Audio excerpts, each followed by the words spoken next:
নমস্কার সবাইকে। তো আজ থেকে আমি শুরু করলাম সরস্বতী পুজোর গেট রেডি। তো চলো এবছরের সরস্বতী পুজোর ফার্স্ট লুক তোমাদের সঙ্গে আজকে শেয়ার করব। তো জানি অনেকটা দেরি হয়ে গেছে, কি করব বলো, সময় পাচ্ছিলাম না, আর এত ঠান্ডার মধ্যে আর ভিডিও বানাতেও ইচ্ছা করছিল না। আজকে আমি যে শাড়িটা পরেছি এটা আমার মায়ের শাড়ি। আমি ছোট থেকে সরস্বতী পুজোর দিনকে বেরোনো মানেই আমি আমার মায়ের শাড়ি পরেই বেরোই।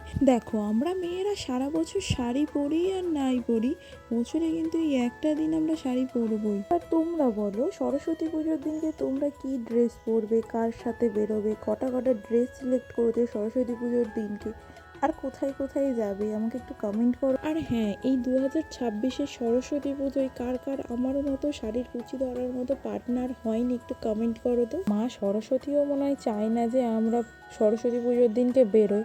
যদি চাইতো তাহলে তো একটা অন্তত বয়ফ্রেন্ড তো জোগাড় করে দিত। মানে আমাদের জন্য সরস্বতী পুজো না, কপালটাই খারাপ না। মানে ভাবো একবার, আমার থেকে ছোট ছোট ছেলে মেয়েগুলো তাদের বয়ফ্রেন্ড গার্লফ্রেন্ড আছে, আর আমি এত বড় আদ্দামরা একটা মেয়ে, আমার এখনো পর্যন্ত একটা বয়ফ্রেন্ডও জোগাড় করতে পারলাম না। যাই হোক, এরম ভাবে আমি মাস্কারা লাগাচ্ছি, কেউ ভুলভাল কমেন্ট করো না। অনেক দিনের পুরনো এই একটা কানের খুঁজে পেয়েছি, আর এই হারটার তো মন ছোটবেলাকার। তো বলো, এই লুকটা তোমাদের কেমন লাগলো? আমার তো এতটাই ভালো লেগেছে যে পরে আমার মেকআপটা তুলতেই ইচ্ছা করছিল না।